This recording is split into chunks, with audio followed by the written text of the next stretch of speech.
Walang pinoprotektahan, walang kasinungalingan, serbisyong totoo lang.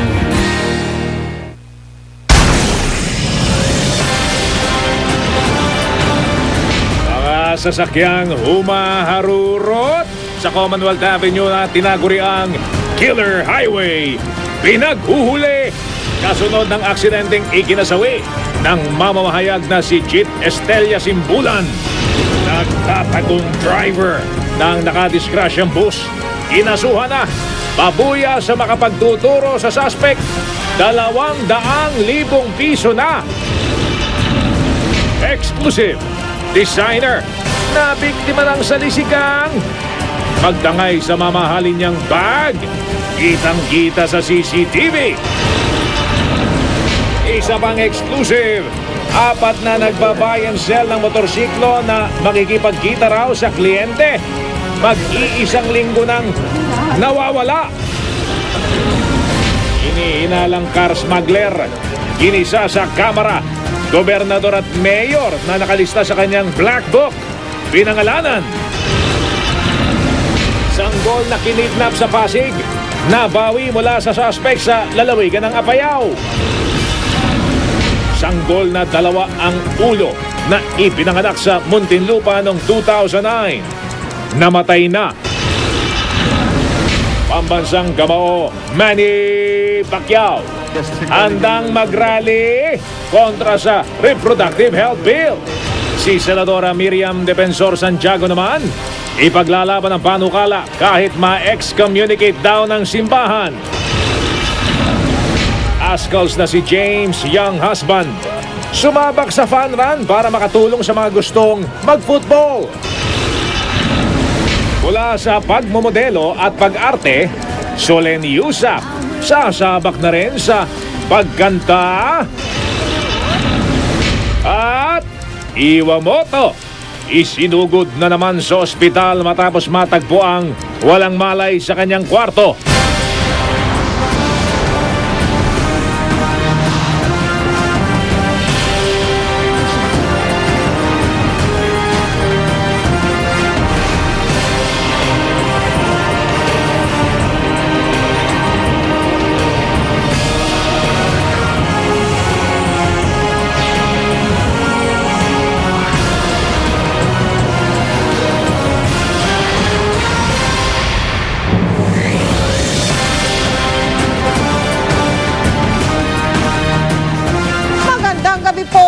Maghigpit ang Metro Manila Development Authority laban sa mga kaskasero at pasaway na driver sa tinaguriang Killer Highway, ang Commonwealth Avenue sa Quezon City.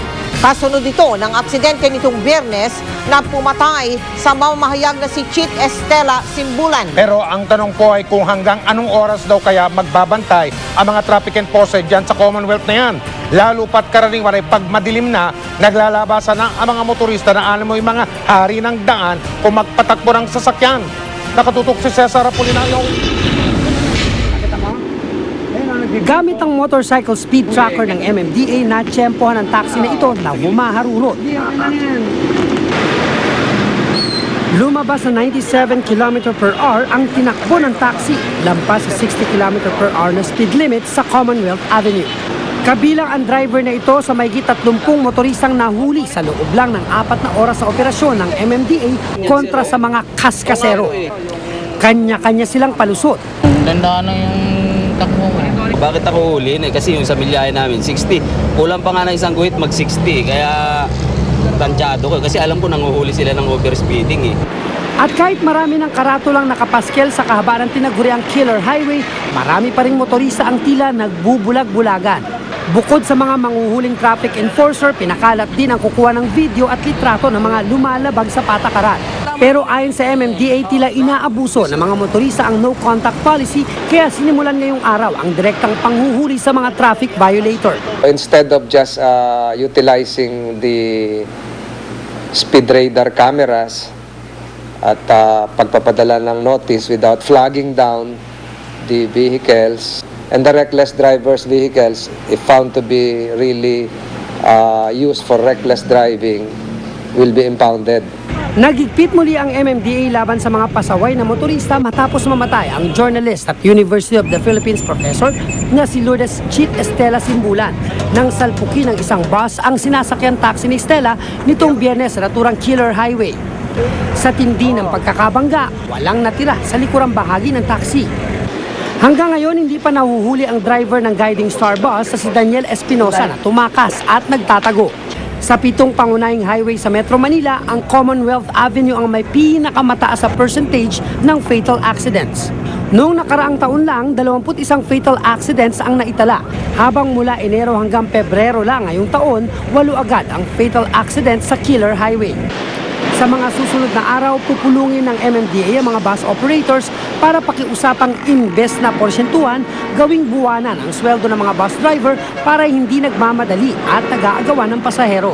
Balak ding lagyan ng concrete barriers ang yellow lane na daanan ng mga pampublikong sasakyan. Gayunman, malinaw sa ngayon na ang pinakadapat pa rin munang solusyonan ay ang panghuhuli at seryosong pagpaparusa sa mga naghahari-harian sa daan. Di alintana ang buhay na sa isang iglap lang, pwedeng agawin ang disgrasyang di naman dapat mangyari. Cesar Apolinario, Nakatutok, 24 oras. Samantala, itinaas na po sa 200,000 piso ang pabuya sa sinumang makatutulong sa pagdakip sa driver ng bus na nakadisgrasya sa sinasakyan ng mamamahayag na si Chit Estela Simbulan. Hanggang ngayon kasi ay hindi pa lumulutang ang suspect. Nakatutok si Marisol Abduraman. Ito si Daniel Espinosa, ang driver ng Universal Guiding Star bus na nakabangga sa taxi na sinakyan ng journalist at UP professor na si Chit Simbulan. Siya ngayon ang target ng malawakang manhunt operation ng PNP. Pero matapos puntahan ng mga operatiba ng Quezon City Police District ang bahay ng 2 kapatid ng suspect, kung saan siya posibleng nagtatago, bigo silang makita ito. Hindi na natin siya papakawalan kung makita natin siya. He cannot escape the long arms of the law. Nasampahan na ng kasong reckless imprudence resulting in homicide si Espinosa.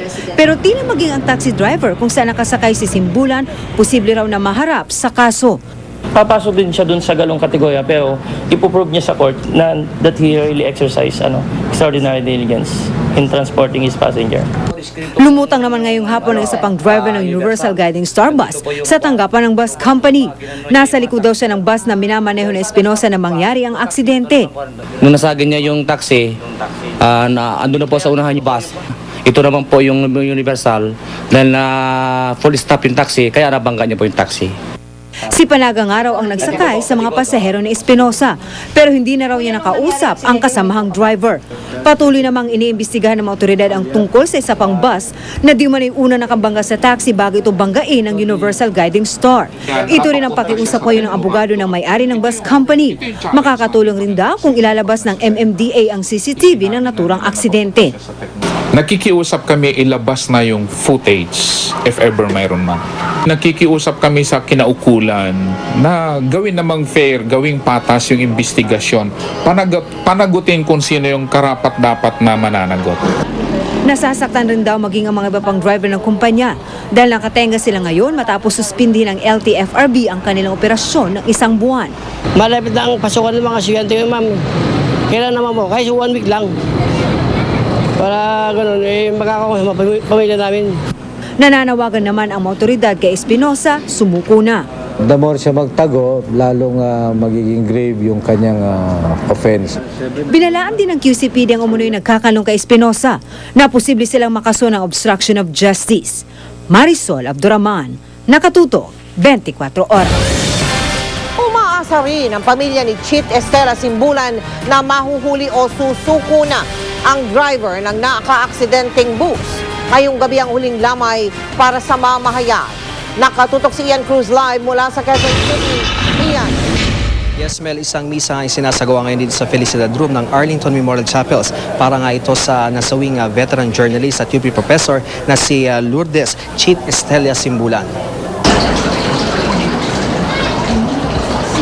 Ito na ang huling gabi ng viewing para sa nasawing veteran journalist at UP professor na si Chit Estela Simbulan.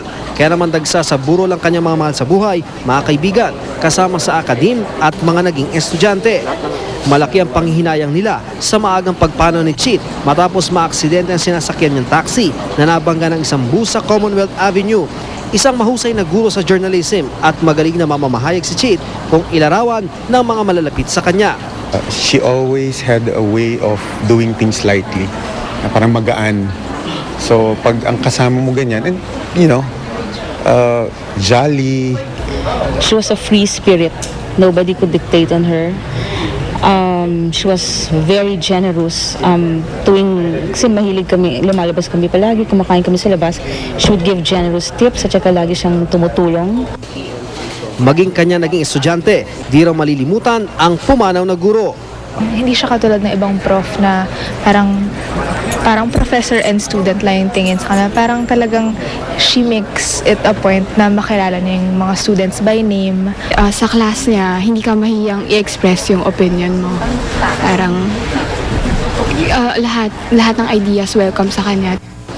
Ilang personalidad din ang dumalaw sa burol tulad ni dating Vice President Chapiso Gingona. Umaasa naman ang pamilya ni Cheat na maaaresto o susuko ang driver ng bus na si Daniel Espinosa. Up to now, yung driver, hindi ba lang sumulpot, ganyan. Hindi ba sila inuusig ng kanilang konsensya? May pamilya rin sila. Kung nangyari yun sa mamahal nila sa buhay, ano ba yung mararamdaman nila? Well, tuloy-tuloy nga yung pagdating ng mga nakikiramay dito sa burol ni Cheat at kabilang nga dyan ang dating Marine Colonel na si Ariel Quirubin, mataan din natin si Congressman Roy Logoles. At matapos ngayong misa ay may eulogy mula sa mga taga-UP Mascom at kaibigan ni Cheat. Bukas naman ng umaga, magkakaroon ng misa bago nga yung cremation dito rin sa Arlington, ganap na 10:00 ng umaga. Balik sa'yo, Mel. Maraming salamat sa iyo, Ian Cruz. Pinansagang Killer Highway ang Commonwealth Avenue sa lungsod ng Quezon. At dahil yan sa dami nangyayaring aksidente roon, pero tiniyak muli ng Metro Manila Development Authority na may ginagawa silang hakbang para raw mabawasan ang mga disgrasya dyan sa Commonwealth na yan. Nakatutok po doon online si Rafi Timan. Rafi. Makikitong Commonwealth Avenue ang tinuturo ngayong pinakamalawak na kalsada sa bansa. Mas maganda sana kung tutusin, pero ang lapad nito, haluan mo ng kapabayaan ng mismo mga motorista at pedestrian ang dahilan kung bakit ito tinaguriang Killer Highway. Noong nakaraang Disyembre, namatay ang isang retiradong hukom at kanyang misis matapos salpukin ng bus ang sinasakyan nilang SUV sa Commonwealth Avenue. Magsisimbang gabi sana si retired Makati RTC Judge na si Reynaldo Laigo at misis niyang si Lilia nang madisgrasya. Marami sa mga naaksidente sa Commonwealth Avenue mga nakamotorsiklo na sinalpok ng bus. Pero maiba ring sasakyang sangkot, gaya na nagbangga ang dalawang pampaserong jeep na kinasugat ng 9 nitong pasahero nito lang Enero. Bago yan, isang lalaki ang sugatan matapos mahit and run ng isang bus sa tinaguriang Killer Highway. 12 kilometro ang haba ng Commonwealth Avenue o kilala noon bilang Don Mariano Marcos Avenue. Nagsimula sa 2 linya ang kalsadang ito na ginawa para makarating sa batasang pambansa noong panahong Quezon City pa ang Kapitolyo ng Pilipinas. Ang pinakamalapad na parte ng Commonwealth Avenue aabot sa 18 linya ang magkabilang direksyon. Sa lapad ng kalsada, ang mga overpass na itinayo noong dekada 90 bitin na at kailangan palitan ng mas mahabang overpass. Ayon sa MMDA, mula ng bansagang Killer Highway ang Commonwealth Avenue, nagpatupad na sila ng mga hakbang para mabawasan ang mga aksidente rito. Since we implemented the 60-kilometer speed limit, we reduced the accident by exactly more than 50%. But it's just unfortunate what happened during that Friday, the 13th incident. It more or less diminished whatever gains we have accomplished. Ang datos ng MMDA ay sumasakop sa Commonwealth Avenue mula Elliptical Road hanggang Batasan. Mula Enero hanggang Abril, mahigit 800 aksidenteng naitala noong nakarang taon, kung saan 5 ang patay at halos 200 ang sugatan. Sa parehong panahon ngayong taon, lampas 400 ang aksidente kung saan 3 ang patay at lagpas 100 ang sugatan. I think we're on the right track, but we have to continue to generate the support of the bus operators, the bus drivers, and even the commuters. Pero matapos ang malagim na aksidente na kinamatay ng mamamahayag at profesor na si Cheat Estrella Simbulan, naakusahang kulang ang ginagawa ng MMDA. Aminado si Tolentino na kalulungkot na kahit may pagbabago na sa Commonwealth Avenue, hindi nakikita ng mga tao ang pagsusumikap ng MMDA dahil non-contact apprehension ang kanilang ginagawa. Dahil dito, ibabalik daw ng MMDA ang mano-manong pagpara sa mga traffic violators. If it is less intrusive, people will not perceive changes. People would want to see results. So are we giving in to yung perception na mali naman ng mga tao? Hindi naman. So it will be a variation of sorts. We will continue with the non-contact, but we will spice it with contact. Sa datos ng MMDA, pinakamarami pa rin aksidente ang naitatala sa EDSA. Pero pagdating sa dami ng patay, nangunguna pa rin ang Commonwealth Avenue. Yung mga aksidente dyan, mga sideswiping lang, medyo banggaan lang. Not like in Commonwealth na talagang may mga namamatay kasi mga overspeeding naman, mabibilis. Dahil sobrang lapad naman. Dahil sa bumababang datos ng mga aksidente dito sa Commonwealth Avenue ay nais na sana ng MMDA, Mike, na matanggal na ang bansag ni Killer Highway sa kalsadang ito. Sa pagsusumikap daw ng MMDA na pagandahin ang daloy ng trapiko dito, mahigit 10,000 motorista na yun napadala nila ng notice ng paglabag ng batas trapiko dito. Karamihan mga pampublikong sasakyan. Aminado naman ng MMDA, marami pa silang kailangan gawin para tuluyan pang bumaba ang dami ng aksidente, hindi lang dito sa Commonwealth Avenue, kundi sa iba pang pangunahing kalsada sa Metro Manila. Mike? Rafi, wala ka bang namataan o meron ka bang namataan ng mga mistulang dagdag puwersa ng mga traffic enforcer ngayong hapon at ngayong gabi dyan sa may Commonwealth, Rafi? Meron tayong napansin, Mike, lalo na dito sa may malapit sa pinangyarihan ng aksidente dahil yung mga nasa unahan ng mga traffic enforcers, sila yung nagsasagawa ng radar gun monitoring. At pagdating naman dito, sila na yung mga nag-apprehend na yung ating makikitang mga enforcers. Dati ay wala yung ganon. Ang mga nakikita natin na lamang ay yung mga nag-ooperate ng kanilang mga radar guns. At pagkatapos ay sabi nga ni Chairman Tolentino, ipapadala na lamang yung mga notice. Pero ngayon, napansin natin nga, ay meron ng humuhuli on the spot dun sa mga lumalabag sa speeding dito sa Commonwealth Avenue, Mike. At Rafi, yung mga bus, sinusunod pa nila yung tinatawag ng yellow lane? Ang ibig sabihin, doon lang sila sa loob ng yellow lane at hindi sila pwedeng lumabas at dumaan doon sa ibang lane dyan sa Commonwealth, Rafi? Yun nga ang kapansin-pansin dito sa Commonwealth Avenue, Mike. At hanggang sa may dulo, sa may pedestrian, sa may private lanes ay dito kumakaripas itong mga bus dito sa Commonwealth Avenue sa lapad nga ng kalsadang ito. At dahil nga dyan ay nakaisip na itong MMDA at ang DPWH na lagyan na lamang ng tinatawag na road separator itong kahabaan ng Commonwealth Avenue para hindi na kumbaga mag-swerve itong mga bus na naglalakyan pa man din dito sa Commonwealth Avenue, Mike. Yun, may dalawang bus akong nakitang dyan dumaan doon sa labas ng yellow. Okay, maraming salamat mula sa Commonwealth Avenue, Rafi Tima. Kasunod ng aksidente, ikinamatay ng mamahayag na si Chief Estela Simbulan. Muling lumutang ang panukala na gawing swelduhan ng mga bus driver. Sinasabi kasing isa sa mga dahilan kung bakit dumarami ang disgrasyang kinasasangkutan ng mga bus ay dahil sa kanilang paghahabol sa mga pasahero para kumita ng mas malaki. Ayon sa tagapagsalita ng Pangulo na si Edwin Lacerda, nakikipag-ugnayan sila sa LTFRB at MMDA tungkol dito. Base raw kasi sa pag-aaral, napipilitan ang mga driver na humarurot para makarami ng biyahe at pasahero. Meron pa ngang nabistong gumagamit ng droga para kayaning magmaneho ng matagalan. Pati ng palasyo nakabilang ang mga ito sa mga sanhi ng aksidente sa kalsada. Any concern, any measure that we can use to make sure that the safety of the riding public is guaranteed will be good for us. As to whether making it a minimum wage rather than commission, that is something we have to study further. Kaligtasan mo sa Alerto 24. At sa Commonwealth Avenue pa rin sa lungsod ng Quezon, sugatan ng isang driver ng truck naman. Pero hindi po dahil sa aksidente, kundi dahil na pagdiskitahan siyang pagbabatuhin ng ilang kabataan. Si Oscar Oida, naka-alerto 24. Basag na ang windshield ng kanyang truck. Basag pa ang ulo ng truck driver na si Alano Aguinaldo matapos umunang pagbabatuhin ng ilang kabataan habang dumadaan ng Commonwealth Avenue sa Quezon City. Alas 3 na madaling araw, nang lapitan ng mga batang salarin ang truck ng biktima. Palibasa ay mga menor de edad, di raw niya naisip na may maitim na balak pala ang mga ito hanggang sa paulanan na raw siya ng mga bato ng mga ito. Nagtakip na ako ng mukha ko. Kala ko mukha kong tinamaan. Yun, di ko na napansin kung tumakbo ba o ano. Matapos ang pamamato, sumibat na animoy wala nangyari ang mga bata at tila tuwang-tuwa pa raw sa kanilang nagawa. Sa talaan ng Station 6 ng QCPD, di na bago sa lugar ang ganitong klase ng insidente. At sa maniwala tayo sa hindi, lumalabas na trip-trip o parang laro lamang daw ito para sa mga bagitong salarin? Para sa mga pulis, resulta ito ng kapabayaan ng mga magulang na madisiplina ang kanilang mga anak. Sa mga magulang nila, antabayanan nila kasi mga bata pa yan, dapat pagka mga gabi, huwag na natin palabasin yung mga anak natin. Oscar Oida nakalerto, 24.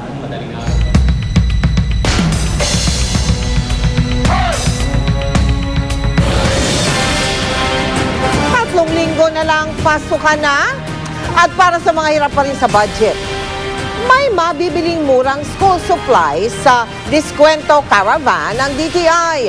Yan ang tinutukan ni Julio Segovia. Kumpara sa mall, mahigit 50% raw na mas mababa ang presyo ng school supplies sa Diskwento Caravan ng DTI. Ang promo pack na ito halimbawa, sa presyong 150 pesos, may kasama ng notebook, ruler, eraser, pad paper at envelope. Ang 10 pirasong notebook, 330 pesos sa mall. Pero sa DTI Caravan, 150 pesos lang din. Ang crayons na may kasama pang glue, ruler at gunting, 25 pesos lang. Medyo malikabok pero pwede pa naman daw magamit. Okay naman po yung quality niya. Bago namin ilabas, pinatest muna namin sa QC kung okay pa siyang gamitin ng public. Masama siya. Iikot ang DTI Caravan sa iba't ibang bahagi ng Metro Manila ngayong malapit na naman ang balik eskwela. Kaya naman ang Divisoria na kilalang mura rin ang school supplies. Dinarayo na naman. Mula Tarlac, lumuwas pa si Hilda kasama ang kanyang mga anak at apo. Marami din namang nabibili rito na nabibili din sa mall. Yun lang, sa mall kasi pangalan naman ng mall ang binabayaran. 9 pesos ang spring notebook na may 80 leaves. Pisong dagdag kung nakatahi ang gilid ng notebook. Ang lapis, 6 hanggang 8 pesos. Ang crayons naman, mula 20 hanggang 45 pesos. 10 pesos ang ruler, 5 pesos naman ang sharpener, at hanggang 15 pesos ang eraser. Sa school uniform, 50 pesos ang shorts na panlalaki, kapwa 75 pesos ang blouse at polo, at 85 pesos naman ang skirt. Ang bag, abot kaya rin sa halagang 50 hanggang 100 pesos. Ang degulong, 280 hanggang 380 pesos. May kasama pang lunchbox. Mas makakatipid kami dito. Medyo tataas po siya ng konti. Kapag ka po talagang dagsaan na po yung tao dito sa Divisoria. Agarin po nilang mamili hanggat hindi pa po tumataas sa direct. Kung marami siyempre demand, siyempre magkakataon na tataas ang presyo. Pero ayon sa DOH, di lang presyo at kalidad ng school supplies ang dapat maging konsiderasyon sa pamimili. Kailangan isaalang-alang din ang kaligtasan ng mga bata. Sa crayons, dapat hanapin daw ang non-toxic label para ligtas sa lead content. Bumili rin daw ng school supplies na angkop sa edad ng bata. Para sa mga preschooler, huwag daw bibili ng gamit na may maliliit na parte para maiwasang malulon. Make sure yung matibilian mo ay mapapalikan natin para kung gusto nating alamin kung ano nakasama, meron tayong magagawa. Julio Segovia, nakatutok, 24 oras. May kagandahan din naman itong balitang ito, mga kapuso. Sumunod na rin po sa pagpapatupad ng tinatawag na big time rollback ang ilang kumpanya ng langis, lalo na yung mga pinakamalalaki. Bunsod yan ang patuloy na pagbaba ng presyo ng krudo sa pandaigdigang pamilyan. Pero ang grupong piston nakukulangan pa rin. Nagbabalik si Julio Segovia. May pahabol na bawas presyo ang kumpanyang Sea Oil. Dagdag na 25 centavo rollback sa naunang bawas presyo nila sa unleaded at regular gasoline simula mamayang hating gabi. Di pa kasi tapos ang trading week na mag-abiso ng rollback ang Sea Oil nung Biyernes. Kaya ngayon, tatapatan nila ang oil price rollback na ipinatupad ng Big 3 oil companies na Shell, Petron at Chevron itong weekend. 2 pesos sa diesel, 175 sa unleaded gasoline at 125 sa regular gasoline. Sana po, kahit pa paano, bawasan na pa ng konti pa. Mga 2 piso pa siguro, baka pwede na po. Kung sana ibalik yung dating presyo ng gasolina para di naman hirap yung mga taong bayan na nag-anak buhay katulad ng mga tricycle. Pero ang grupong piston, nakukulangan sa big time rollback ng oil companies. Kakarampot lang ang 2 pisong bawas presyo sa diesel. Sa kanilang computation, $7 kada bariles ang ibinaba ng crudo sa world market noong isang linggo. Kung gagamitin daw ang computation ng Department of Energy, kada $3 na bagsak sa world market, katumbas ng pisong pagbaba sa domestic price. Kaya dapat higit 2 piso ang rollback. Kung ihahambing mo dun sa laki ng itinaas nila yung taon na to, na around 10 pesos, maliit pa rin yan. Tama lang ho yung kanilang rollback ngayong linggo.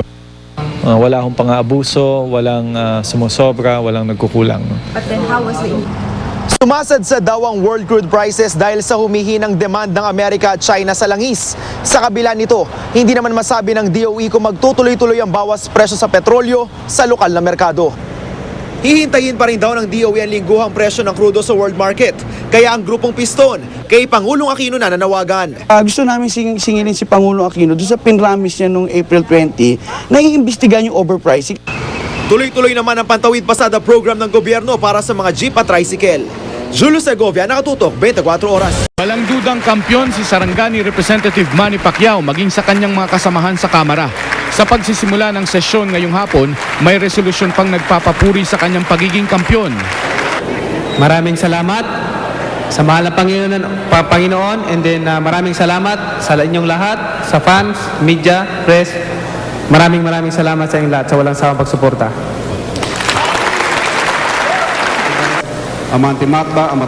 Pero may isa pang labang pinasok si Pacquiao at dito sa Kamara naman ang arena. Lalabanan niya raw ang reproductive health bill para hindi makapasa. Ang sabi ng Panginoon, go to the world and multiply. Hindi sinabi ng Panginoon na dalawa lang maging anak mo. Hindi sinabing tatlo lang maging anak mo o isa lang maging anak mo. Multiply. Magpakarami kayo. Sa boxing, oo, pero sa issue ng RH bill, hindi siya kampyon sa mata ng iba. Halimbawa sa mata nila, mga kasagupa ni Pacquiao sa RH bill, sila ang grupo ng Bayan Muna na nangangampanya para sa RH bill sa labas ng session hall. Meron ding Pacquiao Pinoy match sa RH bill. Ang hinala tuloy dahil sa kontrahan sa mainit na RH bill kaya hindi nagkita sina Pangulong Noynoy Aquino at Pacquiao nung Sabado sa Malacanang pag-uwi ng kampyon galing sa Las Vegas. Hindi naman. Nag-usap naman kami ni Presidente after ng fight ko. Nag-usap kami sa phone at wala namang problema. At ako, malawak ang pag-uunawa ko. Hindi lang naman daw RH bilang issue. Kaisa raw siya ng Pangulo sa laban kontra korupsyon at kahirapan kaya nga naka-yellow tie siya. Mark Salazar, nakatutok, 24 oras. Sa kaugnay na balita, dinaksa ng mga kilalang personalidad ang engranding pagdiriwang ng kaarawan ni Aling Dionisia Pacquiao kahapon. Pati ang dating magkaaway na sina dating Pangulong Joseph Estrada at Ilocos Sur Governor Chavit Singson nagkasama sa naturang okasyon. Panuorin po natin ang pagtutok na ito ni Steve Daisa. Napuno ang JMP Sports Complex ng mga kaanak at kaibigan ni Mami Dionisia Pacquiao na nagdiwang ng kanyang 62nd birthday. Suot ang kanyang aqua blue gown, malaray na si Mami D habang nakikinig sa misang alay sa kanyang kaarawan. Si Mami D na rin ang nanguna sa blessing ng sports complex. Pagdating ni Pacman mula sa motorcade at presscon sa Sarangani, sa dressing room ni Pacman siya agad dumiretso. Mainit na yakap at halik ang isinalubong sa ina. Daghang salamat sa imong paghigugma kanamo, magipakita pag-aruga na nimo kanamo. Inalayan na rin ng kanta si Pacman.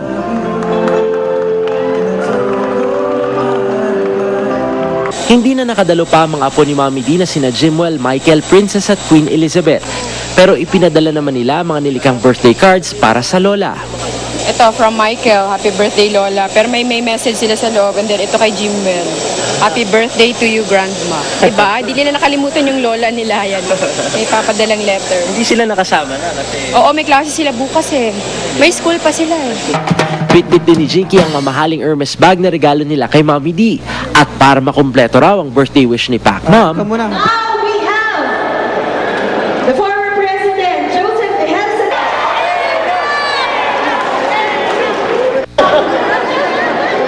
malaki raw ang respeto ni dating Pangulong Joseph Estrada di lamang sa husay ni Mami D sa pag-arte, kundi sa pagiging mabuting ina sa 6 niyang anak. Happy birthday sa Mami. Alam niyo, si Mami Dionisia talagang natural actress. Ang galing-galing niya umarte. Yung aming pelikula, puro take one. Kung mamarapatin daw, gusto niyang makasama muli sa pelikula si Pacman.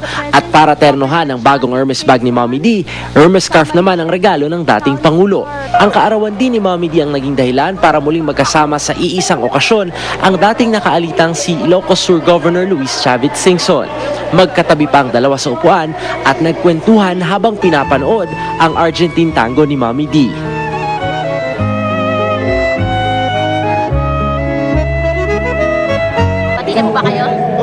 matagal na. Wala namang, tapos na yun, tapos na. Okay naman. May nakikita kami, okay naman. Sabi ni Sabit, parang wala man si Irap. Biniro niya ako. Parang wala si Irap. Pero nagkasabay sila. Ano sabi mo sa kanya? Sabi ko, ay, andito. Sabi niya kagabi nga, pupunta siya sa birthday ko. Si Mommy D, walang pagsidla ng saya. Bukod sa mahabang buhay, wala na raw siyang mahihiling pa. At kahit pa 62 na, Tingnan nyo, ang dating ng katawan, 26. Oh, kayo nang magbaligtad yan. Salamat sa lahat ng mga fans nandito. Lalo na mga anak ko, andito sila lahat. matapos ang kasiyahan dito sa Jensan, balik Maynila naman si Pacman para atupagin ang trabaho bilang kinatawan ng Sarangani. Mula rito sa General Santos City, Steve Darisa, nakatutok, 24 oras.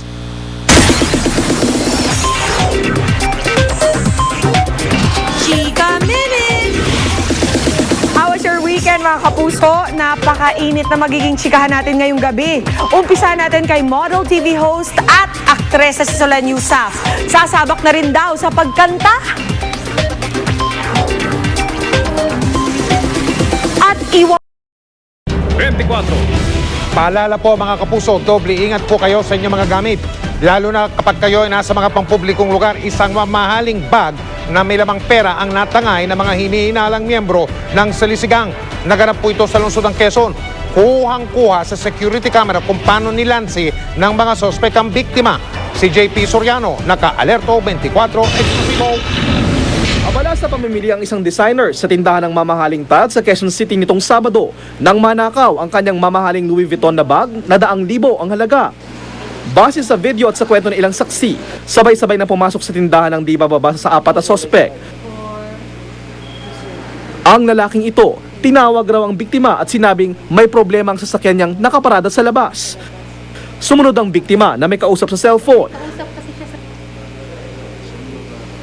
At kasunod na rin niya, ang babaeng sospek tangay na ang kanyang bag na may lamang pera, mahalagang dokumento, credit cards at cellphone. What's wrong with my car? Gumanon siya, ganun lang siya. Tapos iling siya ng iling, hindi niya maintindihan. Tapos yun, bigla siyang bumalik. Tapos yun, wala na yung bag. Inaalam na ng Quezon City Police kung sino-sino ang mga sospek na hininalang miyembro ng salisigang base sa CCTV. Lilituhin nila yung tao para pag nawala na yung focus niya doon sa mga gamit niya, doon naman papasok yung mga grupo. Ayon sa QCPD nitong mga nakaraang buwan, ilang beses na raw umatake ang salisigang sa magkakahiwalay na establishmento sa Timog at Tomas Morato Avenue. Ayon sa NCRPO, mula Enero hanggang Pebrero ngayong taon, umabot na sa mahigit 1,000 ang kaso ng pagnanakaw sa Metro Manila, kasama na ang salisigang. Kaya muling paalala ng pulisya sa publiko, maging alerto at laging ingatan ang mga gamit. JP Soriano, naka-alerto, 24. Isang alkalde at isang gobernador. Ilan sila sa mga personalidad na nasa black book ng isang hinihinalang smuggler na mga mamamahaling sasakyan sa bansa. Yan ang lumabas sa investigasyon ng Kamara kanina. Nakatutok si Jamie Santos. Sa 5 oras na pagdinig ng Ways and Means Subcommittee on Customs, Tariffs and Related Laws ng Kamara tungkol sa umano'y hot cars at mamahaling motorsiklong na ipupuslit daw papasok ng bansa. Iba't ibang pangalan ng mga opisyal ng gobyerno ang lumutang. Ang mga pangalan galing daw sa Black Book na na-recover ng National Bureau of Investigation nang lusubin ito ang bahay ni Alan Bigkas sa Bukidnon. Si Bigkas ay pinaghihinalang luxury car smuggler. Nag-ugat ang pagkakaladkad ng pangalan ni Bigkas sa usaping matapos siyang itimbre ng FBI nang i-post niya sa kanyang Facebook account ang litrato na isang mamahaling motorsiklo na ninakaw mula sa sikat na Hollywood writer ng pelikulang X-Men. Pinagkaguluhan ito ng mga kongresista at binasang ilan sa mga pangalan na nakasulat dito. Page 1, can we put this exhibit 1? Page 1, there is the name of a mayor I see here. Can you mention, there's also a name of certain persons here. There are mayors, 2 mayors here. Ayon kay Bigkas, parang diary niya ito at ginagamit niya kapag nagka-canvas siya ng presyo para sa sarili at para sa mga kaibigan na mahilig din sa sasakyan. This is like my diary. I have friends that are in the States, and then they ask me, how much is this? If they compare prices here in the Philippines and in the States.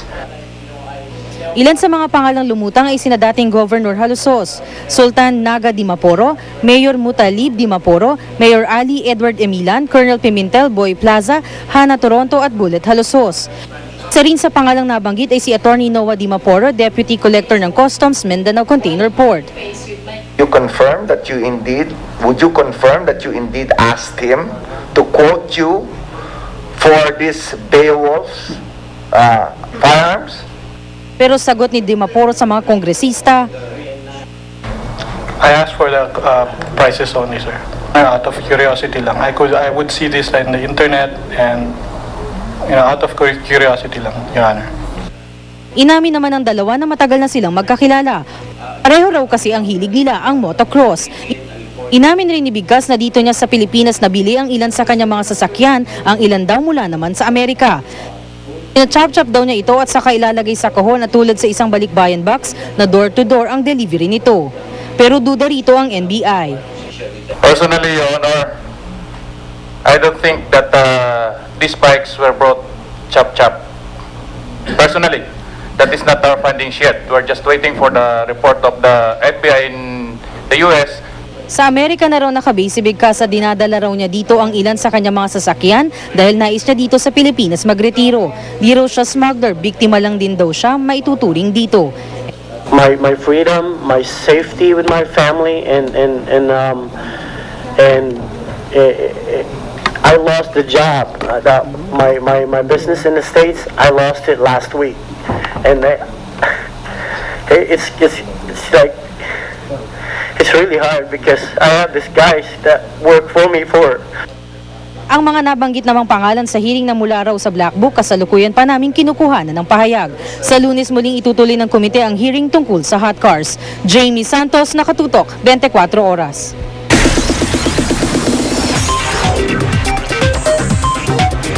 Chika Minute! Bukod sa pag-aartista at pag-host, sasabak na rin si Solen Yusaf sa pagiging recording artist. Ire-release na nga ang kanyang self-titled album next month. Makichika kay Kata Tibayan. Matapos ang pagrampa ni Solen Yusaf sa nakaraang Philippine Fashion Week, marami pa raw siyang kayang patunayan sa kanyang fans. Kaya papasukin na rin niya ang mundo ng recording. First love daw talaga ni Solen ang pagkanta. After Survivor, I really wanted to launch an album. That was the only thing I wanted to do. Wala raw formal voice training si Solen. Paano kaya niya hinahasa ang kanyang boses? Usually in my shower. Kung sa Party Pilipinas ay super sexy ang mga song number ni Solen, iba raw ang atake sa kanyang self-titled album. At kahit hirap siya sa pagtatagalog, may mga Tagalog songs din kabang-abang sa kanyang album na ilalabas next month. Nagpasample pa si Solen. You try to make me go to rehab. I say no, no, no. Yes, I've been black, but when I come back, you know. Katatibayan updated sa showbiz happenings. Sa pagbabalik ng Chika Minute, Iwamoto isinugod sa ospital matapos matagpo ang walang malay sa kanyang kwarto. Ang detalye niyan, maya-maya lang. Susunod, 4 na nagbabayan sell ng motorsiklo na makikipagkita raw sana sa kliyente, mag-iisang linggo na ang nawawala. Magdadalawang taong gulang na conjoined twins sa Muntinlupa, pumanaw na. Mahigit 200 milyong pisong jackpot sa Grand Lotto, pinilahan. Tutukan lahat ng yan dito lang sa 24 Oras. Gusto na din. 4 na dealer o yung mga nagbebenta ng motorsiklo sa lalawigan ng Laguna at yan ay matapos na makikipagkita daw sila sa isang napakilalang buyer. Nangangambang kanilang pamilya na baka nabiktima na ng masasamang loob ang 4 na negosyante. Nakatutok si Emil Sumangil, Exclusivo. Ito ang mga larawan ni Kate Flores, 29 anyos, Alan Atienza, 31, John George Flores, 28, at Percy Abinal, 28. Magbabarkada mula Calamba, Laguna at magkakasosyo sa buy and sell ng mga motorsiklo. Aon sa ngayong Mayo, Nagpaalam daw ang mga magkakaibigan sa kanilang kaanak na makikipagkita sa buyer ng isa sa kanilang mga motorsiklong ibinebenta malapit sa boundary ng Batangas. Mula noon, 5 araw na lumilipas, hindi na nakita ang grupo. Labis ngayon ang pag-alala ng kanilang kaanak. Wala raw ni text message silang natatanggap at hindi na rin makontak ang kanilang mga cellphone.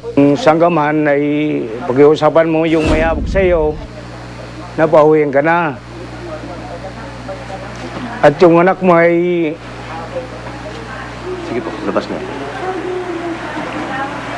Hindi rin mapagkatulog na.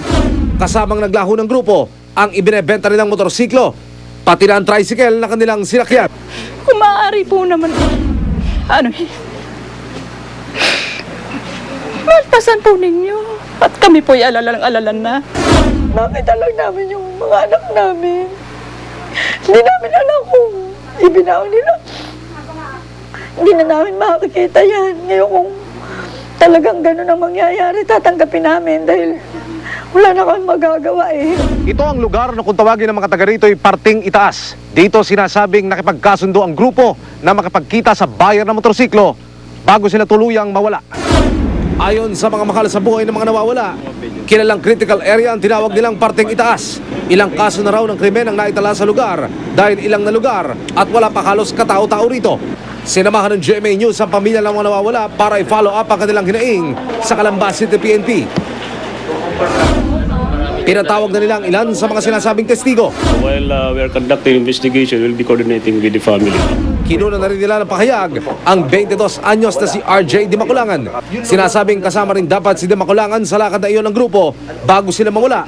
Pero natakot umano ito sa lugar na pupuntahan, kaya nagpasya na lamang magpaiwan. Set up po talaga. Bakit mo nasabi? Kasi yung iniimbestigahan po kahapon yung yung talagang witness, yung talagang katransaksyon nila, nung nadisarmahan na po ng cellphone, bali lumabas po dun sa text, ba't nagpakita ka pa? Nanawagan ng pulisya sa sinumang may impormasyon sa pagkawala ng magkaibigan na makipag-ugnayan sa Calamba City Police Hotline 049-545-1694. Emil Sumangil, ang alerto, 24.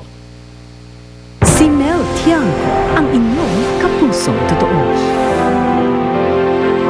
Sa panahong ito, tila ang hirap umasenso. Ano po? Minsan sa kabila ng pagsisikap, parang kulang na kulang pa rin. Ngunit para sa GMA Kapuso Foundation, ang pag-unlad hindi dapat iasa sa kapalaran.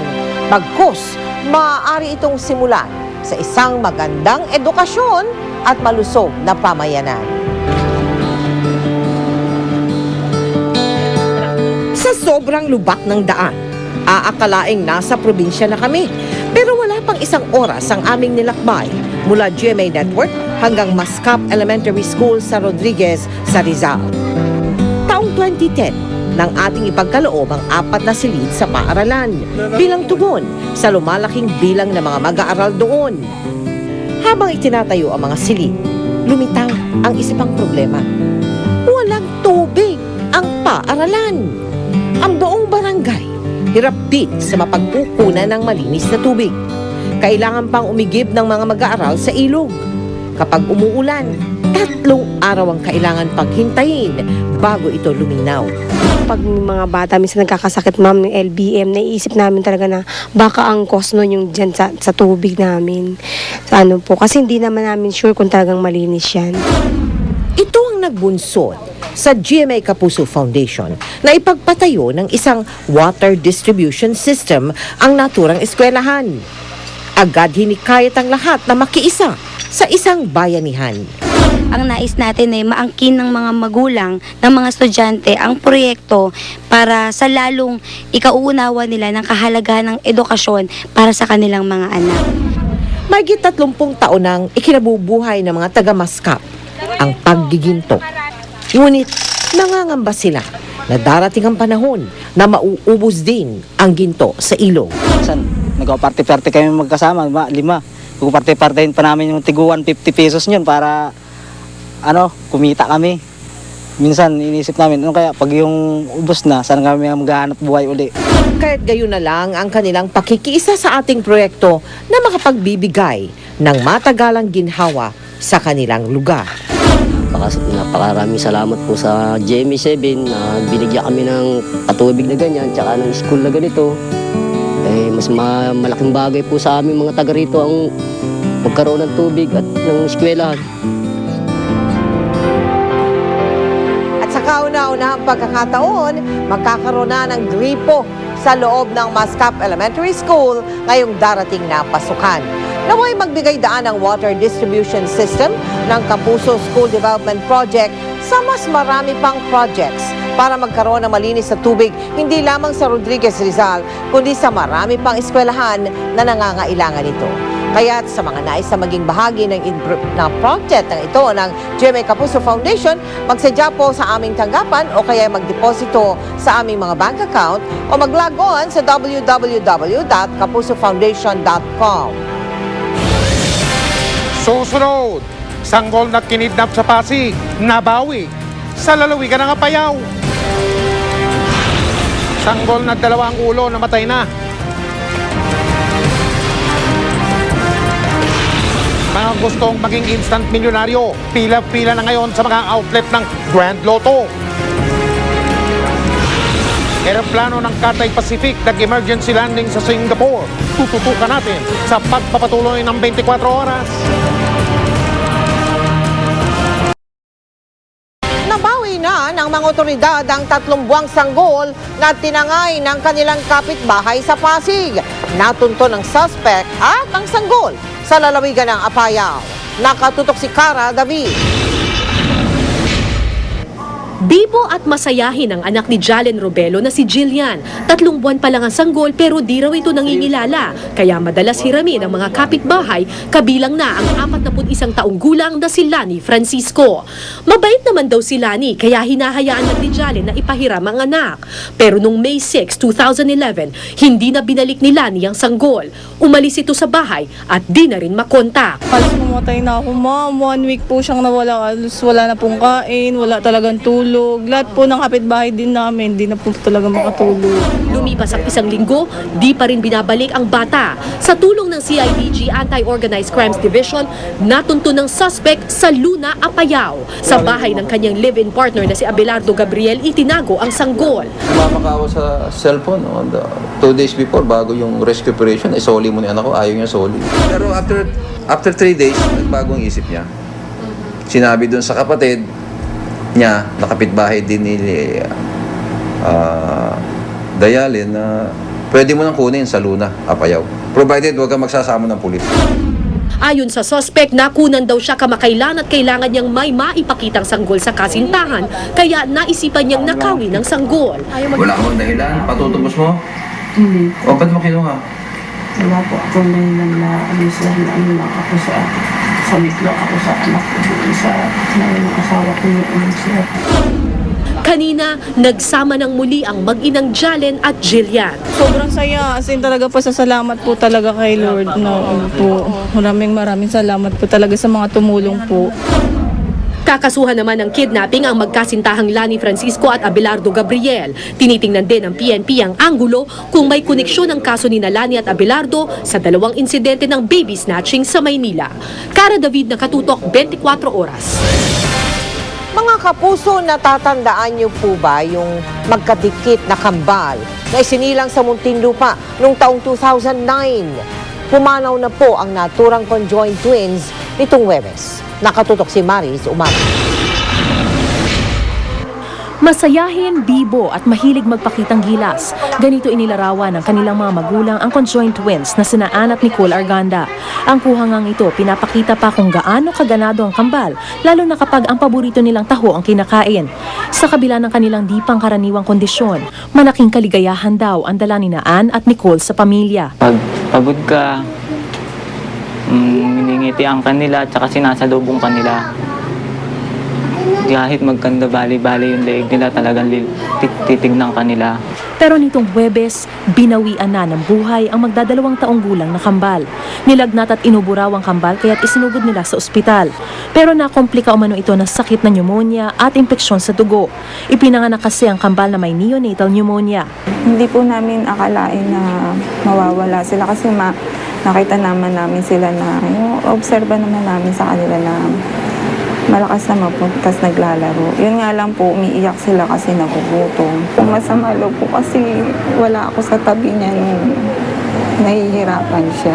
Mahirap po para sa akin, lalo na ho nung nakita ko pinapap na ho yung isang anak ko na si Ann. Hindi ko naman ho nagawang tignan dahil naawa ho ako doon sa kambal ko.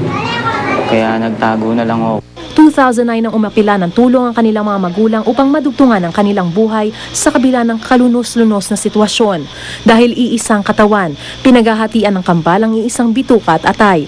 May butas din ang puso ng isa sa mga kambal. At tila nabuhayan nga ng loob ang kanilang mga magulang nang sabihin ng mga doktor na maganda at stable ang kondisyon ng mga sanggol. Bagamat sinabi na rin sa kanilang di na raw maaaring paghiwalayin ang dalawa. Masama ang loob ng mga magulang nang di raw agad natutukan ng kambal na isugod sa ospital. Gayunpaman ay pinagpapasalamat na rin nila na kahit sa maikling panahon, nakapiling nila ang mamunting anghel. Sa lahat po ng mga taong tumulong, nagbigay ng suporta para madugtungan yung buhay niya. Marami po salamat sa inyong lahat. Kung di po dahil sa inyo, baka mas maaga pong kinuha sa amin ang aming kambal. Sa Miyerkules nakatakdang ilibing ang kambal sa Japanese Memorial Park sa Muntinlupa. Mariz Umali, nakatutok, 24 oras. Susunod, pila sa mga lotohan mahaba na naman dahil sa mahigit 200 milyong pisong jackpot. Askaw na si James Young Husband sumabak sa takbuhan para makatulong sa mga gustong mag-football. Tututukan natin sa pagpapatuloy ng 24 oras.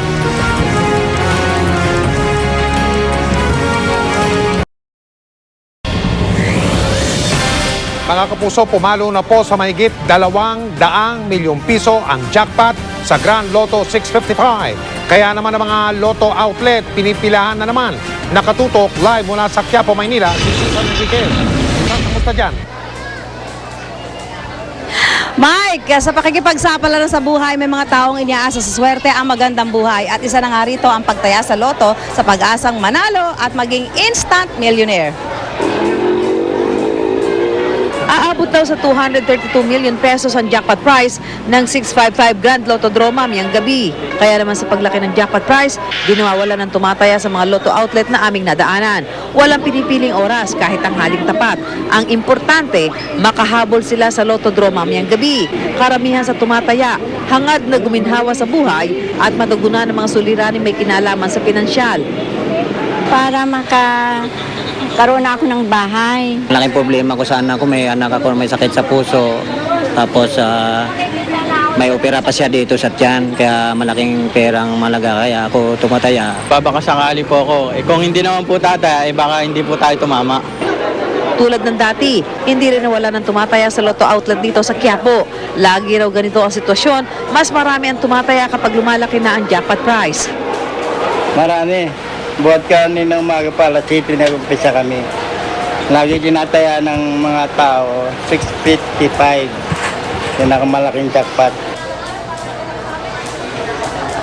Ayon kay Ginoong Arnel Casas, ang manager ng Central Operations Department ng PCSO, walang tumama sa drone noong Sabado. Kaya kung sakaling walang tatama uli ngayong gabi, ay malamang malaki na naman ang matatamaan sa darating na Miyerkules. At sa nakikita mo ngayon, Mike, ito, makapal pa rin ang mga taong tumataya dito sa Lotto outlet dito sa Quiapo. Alas 8:30, nakatakdang magsara ang Lotto outlet na ito. At alas 9 naman ng gabi, ang nakatakdang draw para daw sa mga nagnanais na maging instant millionaire. Meron pa kayong panahon para humabol sa pagtaya sa Lotto. Mike? Maraming salamat, Susan Enriquez. Mga kapuso, patuloy pong umahataw sa ratings pati na sa kita ang GMA Network. Yan ang binida ng pamunuan ng inyong Kapuso Network sa isinagawang tinatawag na briefing para sa unang 3 buwan ng taong ito. Isa pang ipinagmamalaki ng GMA ay ang mainit na pagtanggap ng mga manonood sa bagong lunsad na GMA News TV. Ang tumutok sa briefing ay si Claire Delphine. Maganda ang simula ng taong 2011 ng GMA Network. Katunayan sa first quarter ng taon, nakapagtala ang GMA ng gross revenues mula sa regular ads and subscription accounts na mahigit 3 bilyong piso. 18% itong mas mataas kumpara sa parehong panahon noong nakaraang taon.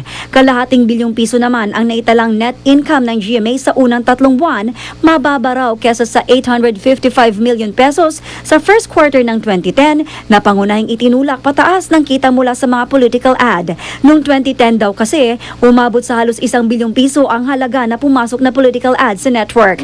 Pero kahit non-election year ang 2011, kumpiyansa sa GMA Chairman and CEO Attorney Felipe Gozon na magpapatuloy ang magandang financial performance sa mga susunod na buwan, lalo pat number 1 sa nationwide ratings ang Kapuso Network. Our track record, if you will recall, when we started to lead in Mega Manila, starting from September 23, 2003, we have never relinquished that position to ABS-CBN. And hopefully, we will repeat the same. Base sa datos ng Nielsen TV Audience Measurement, ang pinagkakatiwala ang rating service provider ng industriya mula nang nag-umpisa ang taong 2011, number 1 sa ratings ang GMA Network sa buong bansa, una sa ABS-CBN at TV5. Dati nang nangunguna ang GMA sa Mega Manila at sa Urban Luzon kung nasaan ang 77% ng television households. If the subject is ratings, it is the content. Our ratings improvement were experienced actually in all time blocks of the day. Sa ginawang first quarter briefing ng GMA Network, pinagmalaki rin ang magandang pagtanggap ng audience sa bagong lunsad na GMA News TV, ang kauna-unahang news and public affairs channel sa free-to-air TV.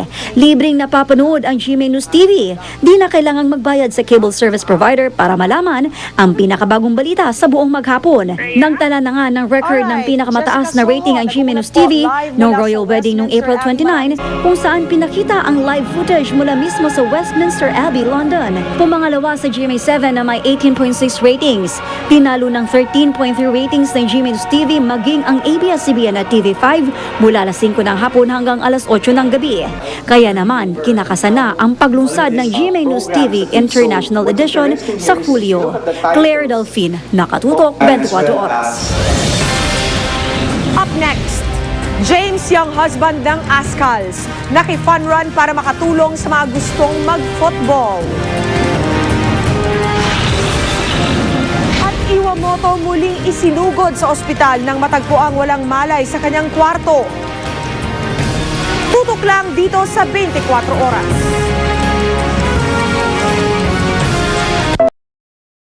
Lumahok sa isang fun run ang miyembro ng Philippine Ascals na si James Young husband.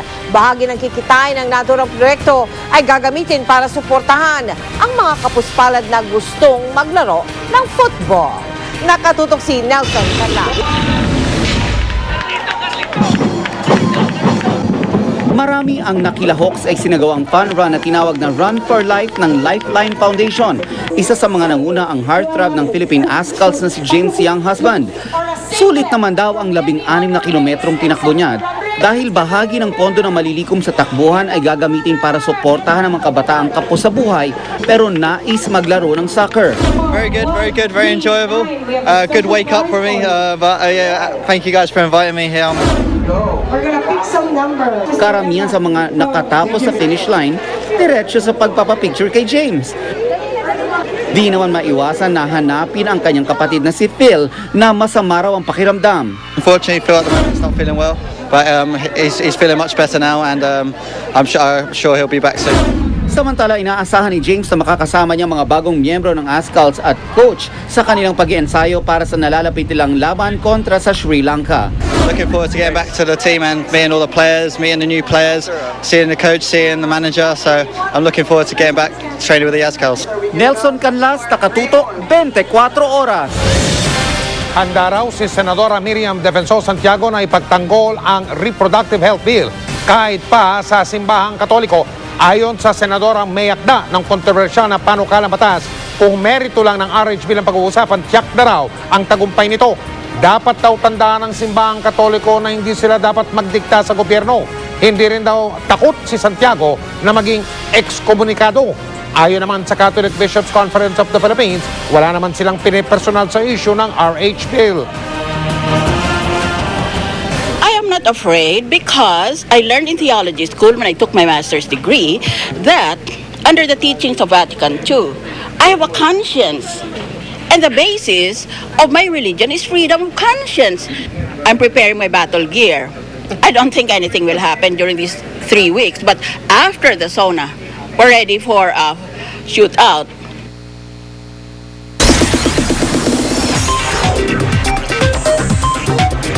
Chika Minute! Muling isinugod sa ospital si Iwamoto matapos siyang matagpuang walang malay sa kanyang kwarto.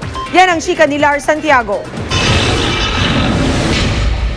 Pasado alas 9 kagabi nang makuna ng GMA News sa emergency room ng Capitol Medical Center ang negosyanteng si Mickey Ablan na kilalang dating boyfriend ng batang aktres na si Iwamoto. Nakitang kausap ni Mickey ang ilang mga kaibigan ni Iwa tulad ni Bangs Garcia na tulad ni Iwa ay naging FHM cover din. Maghahating gabi na nang makaalis si Mickey.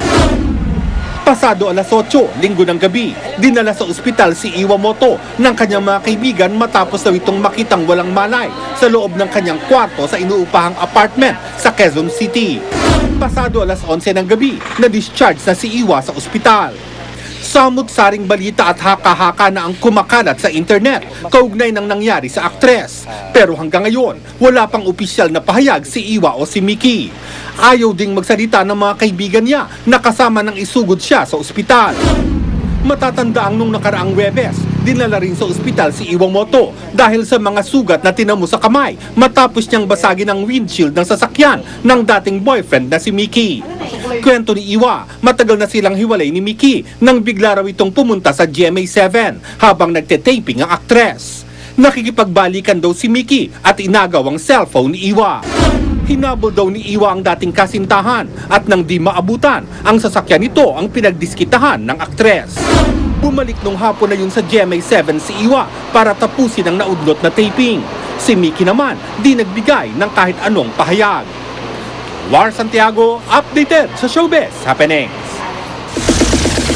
At yan ang mga bueno mano kong chika for the week. Tutok uli bukas for the hottest in showbiz dito lang sa Chika Minute. Ako po si Pia Guanyo. Mel, Mike? Salamat, Pia. At yan po mga balitang aming tinutukan sa nakalipas sa 24 oras. Maraming salamat sa inyong pagtitiwala. Mula sa tahanan ng katotohanan, ako po si Mel Tiangco. Ako po si Mike Enriquez. Ito ang GMA. Walang kinikilingan, walang pinoprotektahan. Walang kasinungalingan, serbisyong totoo lamang. At dahil hindi natutulog ang balita, nakatutok kami 24 oras.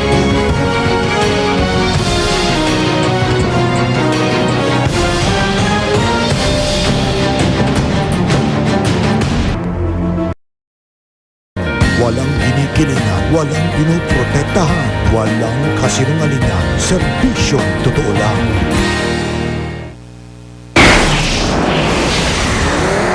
Saksiyan, mga katrabaho at estudyante ni Chita Estela Simbulan, binigyang pugay ang namayapang mamamahayag sa huling gabi ng viewing ng kanyang labi. Taxi sinakyan ni Simbulan, nabangga raw muna ng isa pang bus bago salpukin ng Universal Guiding Star Bus, batay sa investigasyon ng pulisya. Para maiwasan na ang pagharurot para makaboundary panukalang gawing swelduhan ng mga bus driver sa halip na bigyan ng komisyon, isinusulong sa Kamara. Sarangani Representative Manny Pacquiao at CDCP nakatakdang magpulong bukas kaugnay sa kampanya kontra reproductive health bill. Sanggol na isinilang na may 2 ulo, pumanaw na dahil sa komplikasyon at impeksyon sa dugo. Mahigit 230 milyong pisong jackpot sa Grand Lotto 655, alamin kung tinamaan na. Sa showbiz saksi, Iwamoto natagpo ang walang malay sa kanyang inuupahang apartment sa Quezon City. At alamin kung paano kayo maaaring makatipid sa gastusin ngayong pasukan.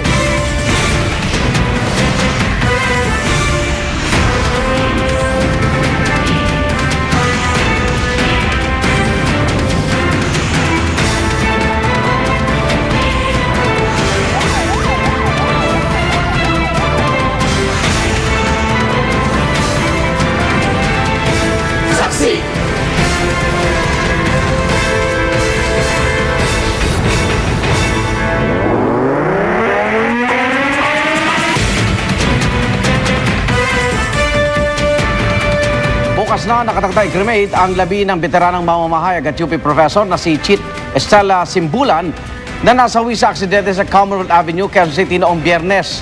At sa necrological service ngayong gabi, binigyang pugay si Simbulan ng kanyang mga estudyante at katrabaho. At live mula sa Quezon City, saksi si Micaela Papa. Mika. Vicky Igan, dinagsa ng mga kaibigan, kapwa mamamahayag at estudyante itong huling gabi ng viewing sa labi ng periodista at UP professor na si Lourdes Chit Estela Simbulan. Kasama sa mga nakiramay ngayong gabi si dating Senador Joey Lina, Congressman Erin Tanyada at pati na rin si Vice President Jejo Marbinay. Hindi pa rin matanggap ng mga kaibigan ni Chit ang mapait na sinapit ng veteranang mamamahayag. Sa kabila daw kasi ng pagiging seryoso niya sa kanyang trabaho, mas nakilala siya ng mga kasamahan sa UP bilang masayahing tao, tuwid sa prinsipyo, ngunit mapagkalinga sa mga estudyante. She was very impartial. So pag mali, mali talaga. Pero yung pakialam niya sa estudyante, yung pagkalinga sa mga estudyante, nandun talaga and makikita mo. So yun sa akin yung yung parang yung maalala ko sa kanya. You can be firm but you can care about students also. Practitioner na at the same time mahilig magturo sa mga estudyante.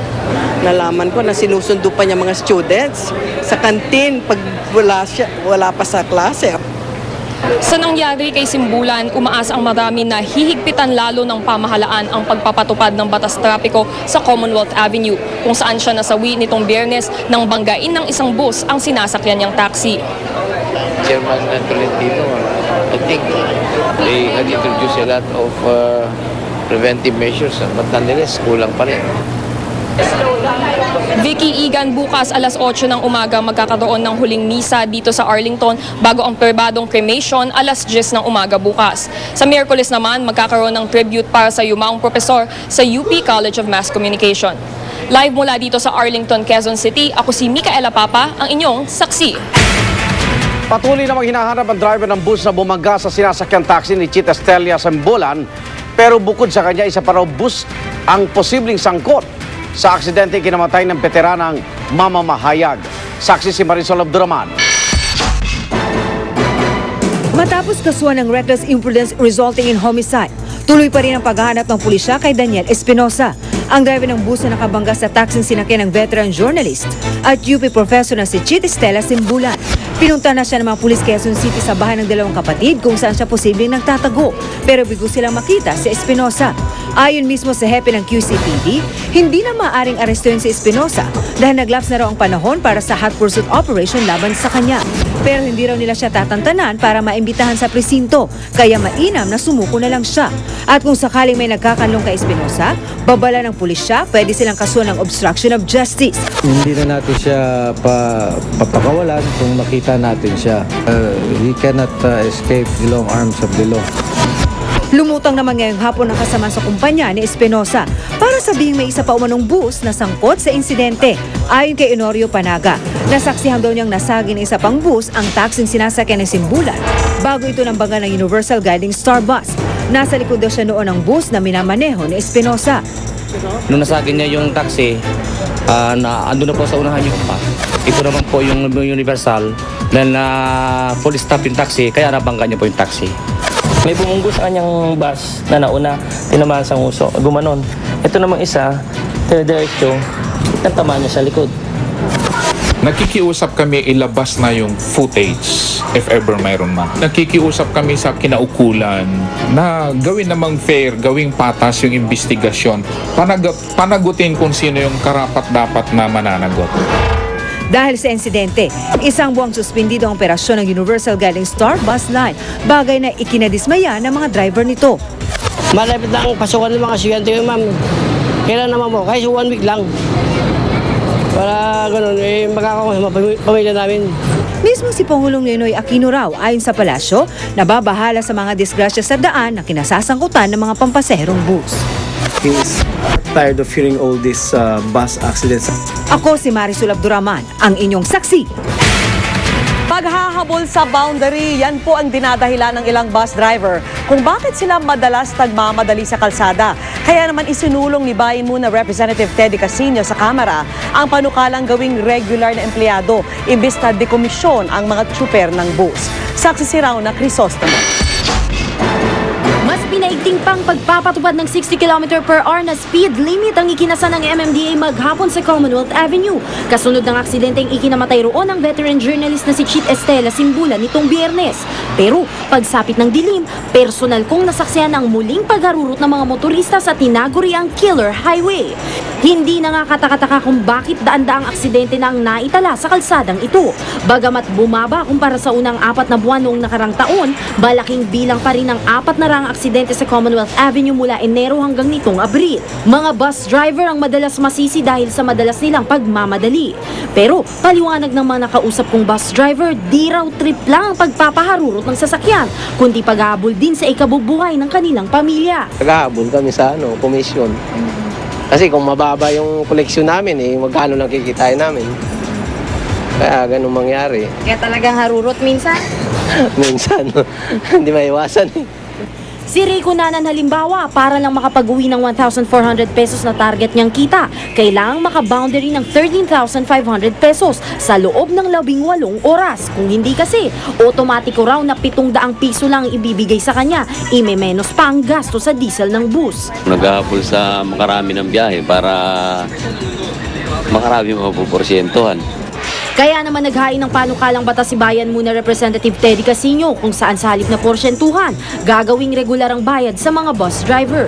Sa ganitong paraan, hindi na raw nila kailangang magmadali sa pagsakay ng maraming pasahero sa pinakamaikling panahon. Hindi na rin daw nila kailangang magmaneho ng lampas sa 8 oras para lang makaboundary. Yun nga lang, nasa unang pagbasa pa lang sa kamera ang panukalang ito. Talagang kapag ikaw ay pagod na pagod, puyat na puyat, at kailangan mo maghabol ng pasahero para kumita, talagang mas malamang sa hindi maaksidente ka. So by addressing that, we hope na mababawasan din yung mga aksidente. Bukas naman sa mungkahing ito ang Metro Bus Transport Club. Pero paglilinaw nila, maliban sa porsyentong naiuwi ng mga driver, may benepisyo rin naman daw silang nakukuha sa kanilang bus company. If hindi po naging standards ng mga bus operators na medyo maabala po ang mga drivers o maabuso sila. Dahil meron po sila mga benepisyo na para po sa kanila. Hati naman ang opinyon ng mismong mga bus driver sa panukala. Pabor sa akin yun kung minimum. Kahit 16 hours kung palitan. Sarili na kami sa komisyon So ayaw niyong magkaroon ng regular pay? Ayaw namin. Dahil po? Maliit yun Baka hindi sumapat sa amin yun. Kailangan 700 ang budget ko araw-araw dahil 6 mga anak ko kung magkano yung regular na 450? Hindi kasya yung kulang. Ako si Rauna Crisostomo ang inyong saksi. Sa ibang balita, humarap sa kamera ang isang hindi inalang smuggler na mga mamahaling sasakyan at motorsiklo na ungkat sa pagdinig ang kanyang black book na naglalaman umano ng pangalan ng ilang politiko. Saksi si Jamie Santos. There is the name of a mayor I see here. That you mentioned, there's also a name of certain persons here. There are mayors, 2 mayors here mentioned, and there are also names of persons. Do you know who are these names mentioned? Malalaking pangalan daw ang nakalista sa isang na-recover na black book ng pinaghihinalaang car smuggler na si Alan Bigkas. Mga taong sangkot di umano sa pagpupuslit ng mga mamahaling sasakyan at motorsiklo sa Pilipinas. Ito ang lumabas sa pagdinig ng Kongreso kanina. Ilan sa mga nakalista, isang dating Governor Halushos, Sultan Naga Dimaporo, Mayor Motalib Dimaporo, Mayor Ali, Edward Emilan, Colonel Pimentel, Boy Plaza, Hana Toronto at isang Bullet Halushos. Hindi malinaw sa black book kung anong ugnayan nila sa pinaghihinalaang car smuggler. Paliwanag ni Bigkas. This is my diary. Thank you. I have friends that are in the States, and then they ask me, how much is this? If they compare prices here in the Philippines and in the States. Nakasulat din ang pangalan ni Attorney Noah Dimaporo, Deputy Collector ng Customs Mindanao Container Port na naroon din sa pagdinig. Paliwanag niya, matagal na raw silang magkakilala ni Bigkas dahil pareho silang mahilig sa motocross. Would you confirm that you indeed asked him to quote you for this Beowulf's firearms? I asked for the prices of this out of curiosity lang. I would see this in the internet and out of curiosity lang. Yeah. Patuloy namang sinusubukan ng GMA News makuna ng panig ang iba pang nabanggit na pangalan pero wala pang sumasagot. Giit ni Bigkas, dito niya sa Pilipinas nabili ang ilan sa kanyang mga sasakyan. Pero meron ding galing daw Amerika. China-chop-chop daw niya ito sa kailalagay sa kahon na tulad sa isang balikbayan box. Door-to-door ang naging delivery nito. Pero duda rito ang NBI. Personally, Your Honor, I don't think that these bikes were brought chop-chop. Personally, that is not our findings yet. We're just waiting for the report of the FBI in the US.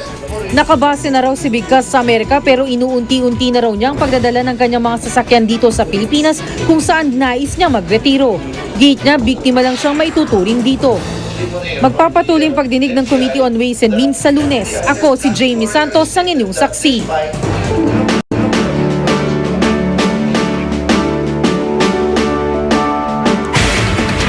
Presyo kundi kalidad, yan daw ang dapat hanapin ng mga namimili ng school supplies para matiyak na ligtas gamitin ang mga ito ayon po sa Department of Health. Kaya naman ang DTI, ibinida ang mga mura at ligtas daw na school supplies sa kanilang Diskwento Caravan.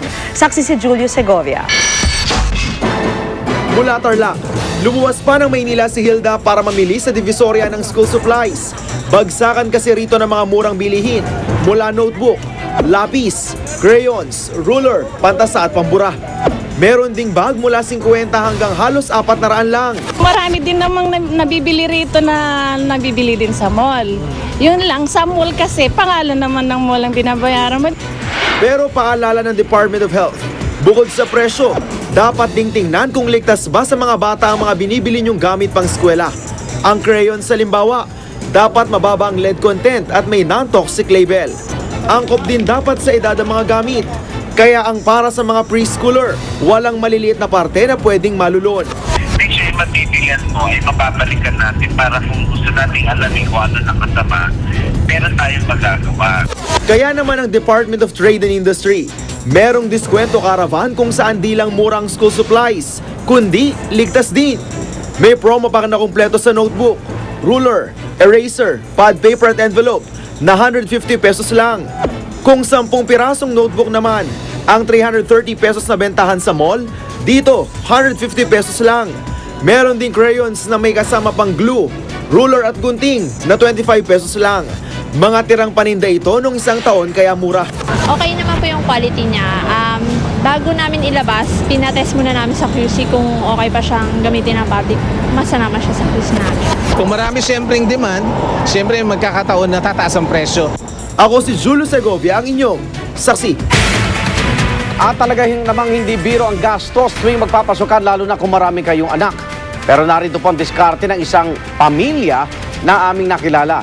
Pagpapamana ng mga gamit pang eskwela ng magkakapatid para makatipid. Narito ang report. Libro, bag at uniforme. Pihadong marami na naman ang namomroblemang bumili ng mga ito ngayong darating na pasukan. Pero hindi si Aling Karina dahil ang kanyang diskarte, hatian at manahan ng mga gamit ng 7 niyang anak. Halimbawa, ang uniforme ng bunsong si Christian ngayong taon, ginamit na ng 2 niyang ate. Feeling na naipapamana ko sa mga kapatid ko. Ganun rin, masaya rin. Nagtithank you po ako sa kanila kasi ako po yung nabibigyan po nila ng mga gamit kahit hindi bago po. Ang matitipid ni Aling Karina sa uniforme pa lang ngayong taon, 2,000 piso na. Wala rin problema sa bagang mga anak ni Aling Karina. Sa baul na ito, masilop niya itinatabi ang mga lumang bag ng mga anak. Kaya kapag nagkalkal na sila ng baul, para na rin daw silang nag-shopping sa dami ng pwedeng pagpilian. Kasi obvious naman, ang dami kong anak na sunod-sunod din yung ano. So, nag-anticipate ako if time comes na kailanganin nila yung mga gamit. At pagdating sa libro, pwedeng pumili na lang sa Mala Mini Library ng mga lumang libro. 10 taon na raw pinagpapasapasahan ng mga libro rito mula sa panganay hanggang sa bunso. At ngayon, maging sa apo. Laking pasalamat ko kasi naitago pa ni Mami yung mga ibang gamit, mga books, especially with books. Ngayon, yung anak ko nag-aaral. Pero ang mga damit at libro nila, hindi lang ang magkakapatid ang nakikinabang. Mula kasi rito sa Parañaque, umaabot pa ang mga libro at uniforme hanggang Marinduque, kung saan nila ito ipinapadala para magamit ng iba pa nilang kaanak. Patunay na sa hiraming ito ng mga gamit, may natututunan ng magkakapatid, higit pa sa pagtitipid. Kung paano sila natututong tumanggap yung mga blessings, natututong sila magpasalamat. At the same time, natuto rin silang magbigay. Para sa saksi, Ivan Mayrina, Nagula. At sa ibang balita, administrative order na lang ng palasyo ang kulang para opisyal nang maging bahagi ng gabinete ang dating running mate ng Pangulo na si dating Senador Mar Rojas. Pero ayon po sa ilang eksperto, posible pa raw makasira ito sa political career ni Rojas. Saksi si Sandra Aguinaldo. Sila ay magbibisikleta ang ating... Bumubuelo na kaya si dating Senador Mar Rojas sa inaasahang pagpasok niya bilang miyembro ng official family ng Pangulo? Bukod kasi sa mga miyembro ng gabinete, kasama rin si Rojas sa mga kasama ng Pangulo sa kampanya ng Department of Health para sa healthy lifestyle kahapon. So I guess he's easing himself into the job. And I guess you'll be seeing more of him when the AO is out and he's formally assumed whatever post that will be given to him. Pero inihahanda pa raw ang administrative order na opisyal na magtatakda ng magiging posisyon ni Rojas sa palasyo. Kaya naman ingat magbigay ng detalye ang Malacanang at maging si Rojas. Antayin na lang natin ang Malacanang. Gayunman, sagana pa rin ang mga spekulasyong nagsulputan. Tingin ni Senador Miriam Defensor Santiago, anuman ang maging posisyon ni Rojas, nakatanaw na raw siya sa susunod na eleksyon. Kung matatandaan, si Rojas naman talaga ang unang nagbalak na tumakbong Pangulo mula sa Liberal Party noong 2010 elections. Pero nagparaya siya kay Aquino. Today, I am announcing my support for the candidacy of Noynoy Aquino for President of 2010. Sa madaling salita, Sa kabila nito, bigo siyang manalo ng tumakbo sa mas mababang posisyon ng ikalawang Pangulo. He will certainly be a shoe-in the 2013 election. So basically, he will be chief of staff for about 2 years before he runs for the Senate and maybe hopes to become Senate President. Pero ayon sa isang political analyst, bagamat pwedeng makatulong daw ang papel na posibleng gampanan ni Rojas sa Aquino administration, pwede rin daw itong makasira sa kanyang political career. I suppose he's being groomed for a higher position later on. Yung kanyang udlot na presidential ambition ay kanyang itutuloy. Pero bago pa man yan problemahin, etong nakikitang problema ng Senador Joker Arroyo. Paano raw uupo bilang Chief of Staff si Rojas gayong meron namang nakaupong Executive Secretary? Nauna nang ipinahayag ng palasyo na magkakaroon ng malinaw na hatian ng trabaho sina Executive Secretary Paquito Ochoa at Rojas kung sakali. Pero hindi pa rin maiwasang bigyang kulay ng ilan ng issue, lalo't galing ang dalawa sa magkaiba umanong paksyon ng taga-suporta ng Pangulo, ang Summer Group na kinabibilangan ni Ochoa at ang Balay Group na kinabibilangan ni Rojas. Sinubukan namin kunan ng pahayag sila Rojas at Ochoa pero tumanggi silang magbigay ng pahayag sa ngayon. Sandra Aguinaldo ang inyong saksi. Saksihan mamaya. Congressman Manny Pacquiao sasabak na sa kampanya kontra RH Bill. Sa showbiz, saksi, aktres na si Iwa Moto muling isinugod sa ospital matapos matagpo ang walang manay sa kanyang apartment. At mahigit 200 milyong pisong jackpot prize ng 655 grand lotto draw. May nanalo kaya? Huwag bibitil! Sama-sama pa rin tayo magiging saksi! Mga pulang laso, yan daw ang pantapat ng mga grupong kontra reproductive health bill sa Purple Ribbon Campaign na mga sumusuporta naman sa panukalang batas. At kahit una nang sinabi ng simbahan na hindi nila kailangan ng star power sa kanilang kampanya, welcome daw ang suportang ibibigay ni Congressman Manny Pacquiao na kontra rin sa panukala. Saksi si Lay Alves.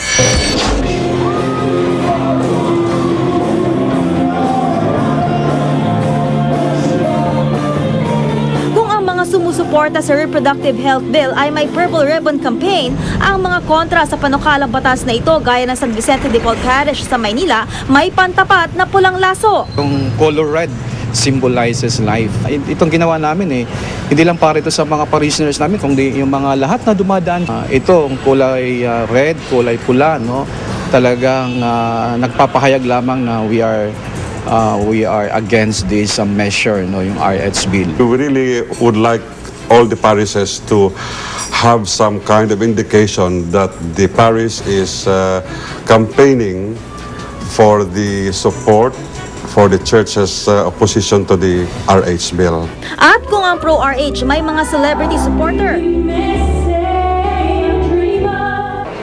ang mga kontra-RH bill may Congressman Manny Pacquiao. Hindi raw siya kinausap ng sinumang taga-simbahan, pero handa raw si Pacquiao na sumabak sa kampanya laban sa RH bill dahil taliwasaan niya ito sa itinuturo sa Biblia. Ang sabi ng Panginoon, go to the world and multiply. Hindi sinabi ng Panginoon na 2 lang maging anak mo. Hindi sinabing 3 lang maging anak mo o 1 lang maging anak mo. Multiply. Magpakarami kayo. Inihayag ito na kongresista kasunod ng pagpaparangal sa kanya ng mga kabaro sa Kongreso para sa kanyang matagumpay na laban kontra kay Sugar Shane Mosley. Kaya naman bukas, makikipagpulong daw ang mga obispo kay Pacquiao sa tanggapan ng CBCP, kasabay ng pagsisimula ng plenary debate sa Kongreso tungkol sa RH bill. Sa Senado, inihahanda na rin ang committee report para maisalang ang panukala sa plenary deliberation. As the author of the RH bill in the Senate, I am prepared. I'm preparing my battle gear. I don't think anything will happen during these 3 weeks, but after the SONA, we're ready for a shootout. I'm preparing my Navy SEALs and my stealth bombers so that we can rescue the people who are suffering from the fortress mentality. Ang palasyo naman, handa pa rin daw makipagdialogo sa CBCP kahit pa 2 beses nang bumagsak ang kanilang pag-uusap. Will the real representatives speak up talaga? I mean, we've been talking to them, but apart from talking to them, may mga bumibira sa amin sa labas ng mga obispong nakipag-dialogue sa amin. So, medyo siguro ayusin nila kung sino talaga sa kanila ang nais makipag-usap sa amin. But bukas naman kami talaga eh. Ako si Lee Alves, ang inyong saksi. At kaugnay po ng mainit na usapin ukol sa reproductive health bill, magkakaroon po ng matalas, malalim at matalinong balitaktakan sa GMA News TV. Abangan po nyo ang RH Bill, The Grand Debate, ngayong ika-22 ng Mayo, alas 8:45 hanggang alas 10:45 ng gabi. Samantala, pumanaw na ang conjoined twins sa sina Ann at Nicole Arganda dahil sa komplikasyon sa pneumonia at impeksyon sa dugo. Una po silang isinugod sa ospital matapos lagnatin at ubuhin, pero lumala ang kanilang lagay hanggang bawian ng buhay noong Huwebes. Taong 2009 nang humingi ng tulong ang kanilang mga magulang matapos matuklas ang iisa lang ang bituka at atay ng kambal. Bukod pa sa may butas sa puso ang isa sa kanila. Nakatakda silang ilibing sa Miyerkules sa Japanese Memorial Park sa Muntinlupa. Sa mga nag-aabang naman dyan ang resulta ng 655 Grand Lotto, pwede pa kayong tumaya. Wala kasing swerteng tumama sa mahigit 234 na milyong pisong jackpot. Ayon sa PCSO, ang winning combination ay 31, 16, 54, 42, 40 at 8. Sa Miyerkules na ang susunod na draw kung saan inaasang tataas pa ang jackpot. Samantala, patuloy na umahataw sa ratings at kita ang GMA Network. Yan ang ibinida ng pamunuan ng Kapuso Network sa isinagawang briefing para sa unang 3 buwan ng taon. Ipinagmalaki rin ng network ang mainit na pagtanggap ng mga manunood sa bagong lunsad na GMA News TV. Saksi si Claire Delfir. Sa first quarter ng taon, nakapagtala ang GMA ng gross revenues mula sa regular ads and subscription accounts na mahigit 3 bilyong piso. 18% itong mas mataas kumpara sa parehong panahon noong nakaraang taon. Kalahating bilyong piso naman ang naitalang net income ng GMA sa unang 3 buwan, mababa raw kesa sa 855 million pesos sa first quarter ng 2010 na pangunahing itinulak pataas ng kita mula sa mga political ad. Noong 2010 daw kasi, umabot sa halos 1 bilyong piso ang halaga na pumasok na political ads sa network. Pero kahit non-election year ang 2011, kumpiyansa sa GMA Chairman and CEO Attorney Felipe Gozon na magpapatuloy ang magandang financial performance sa mga susunod na buwan, lalo pat number 1 sa nationwide ratings ang Kapuso Network. Our track record, if you will recall, when we started to lead in Mega Manila, starting from September 23, 2003. We have never relinquished that position to ABS-CBN. And hopefully, we will repeat the same.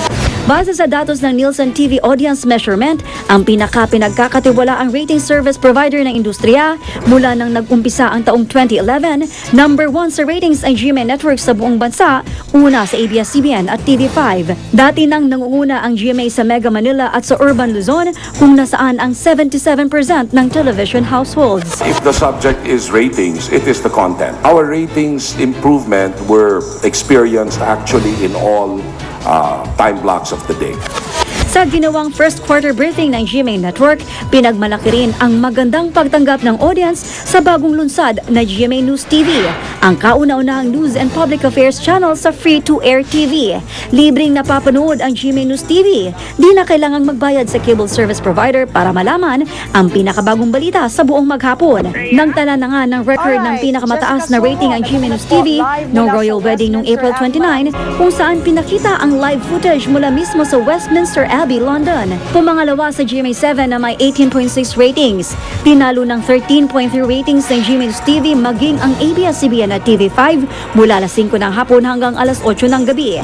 Kaya naman, kinakasan na ang paglunsad ng GMA News TV International Edition sa Hulyo. Ako si Claire Delfin, ang inyong saksi. Saksi ang sa aming pagbabalik. Ang sagot ng Managing Director ng International Monetary Fund o IMF sa patong-patong na sexual charges laban sa kanya.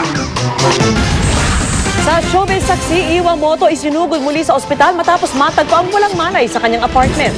Balita ang hatid ng isang liga ng katotohanan. Kasama-sama natin ang pagiging saksi.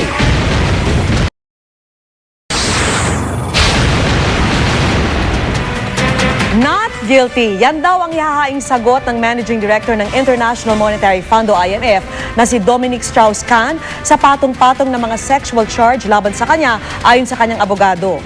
Inakusahan si Strauss-Kahn ng Criminal Sexual Act, unlawful imprisonment at attempted rape ng isang cleaning staff sa tinuluyan niyang hotel sa New York City noong Sabado. Ayon po sa biktima, tinangka raw siyang halayin ni Strauss-Kahn matapos nitong lumabas ng banyo na walang saplot at sinubukan din daw siyang ikulong sa isang kwarto roon. Paalis na ng New York si Strauss-Kahn nang arestuhin siya ng mga pulis sa aeroplano. Bukod sa kaso sa Amerika, isang French writer pang nabiktima rin umano ng IMF Managing Director noong 2002 ang nagbabalak ding kasuhan siya ng attempted rape.